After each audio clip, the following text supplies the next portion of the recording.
താനൂരപ്പള്ളിയുടെ മുറ്റത്ത് വലിയൊരു തർക്കം. എന്താ? രണ്ടുപേർ തമ്മിലുള്ള അടിപിടിയാണ്. അപ്പോൾ അതിൽ ഈ മേലാളൻ കീയാളനോട് പറഞ്ഞു, എൻ്റെ ഒക്കെ തറവാട് ഏതാണെന്നറിയോ? ഞാൻ ആരോടാ ഈ ഭർത്താന് പറയുന്നത്? പക്ഷെ ഉമർ ഖാദി ബുദ്ധിമാനാണ്. ഉമർ ഖാദി ചുമരുമ്മ പോയി എഴുതി വെക്കുക മാത്രമാണ് ചെയ്തത്. അതൊരു ഫേസ്ബുക്ക് പോസ്റ്റിൻ്റെ സ്ഥാനത്ത് കൂട്ടാമല്ലേ? ഉമർ ഖാദിക്ക് അന്ന് ഫേസ്ബുക്ക് ഉണ്ടായിരുന്നെങ്കിൽ ഒരു പക്ഷേ അതിൽ ആ പോസ്റ്റ് വരുമായിരുന്നു. ഞാൻ എല്ലാത്തിനും എതിർക്കുകയല്ല.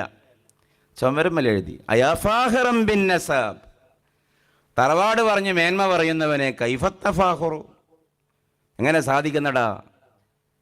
അസ്ലൂക്കു മൂമിൻ കബിൽ, നിൻ്റെ ഉപ്പാൻ്റെ ഉപ്പാന്നർത്ഥം. തീയനോ നായറോ ആശാരിയോ മൂശാരിയോ പാണനോ പറയനോ ചെട്ടിയാനോ ഒക്കെ ആയിരിക്കുമല്ലോ. ഇങ്ങോട്ടേക്ക് വന്നതല്ലേ? എത്രയോ ദൂരത്തു നിൽക്കേണ്ടൊരു ചെറുമൻ പോയി തുപ്പിയിട്ടാൽ ചിത്രമവനെത്തിച്ചാരത്തിരുന്നിടാം, ചുറ്റും പേടിക്കേണ്ട തമ്പുരാരെ. ദുരവസ്ഥ കുമാരനാശാൻ.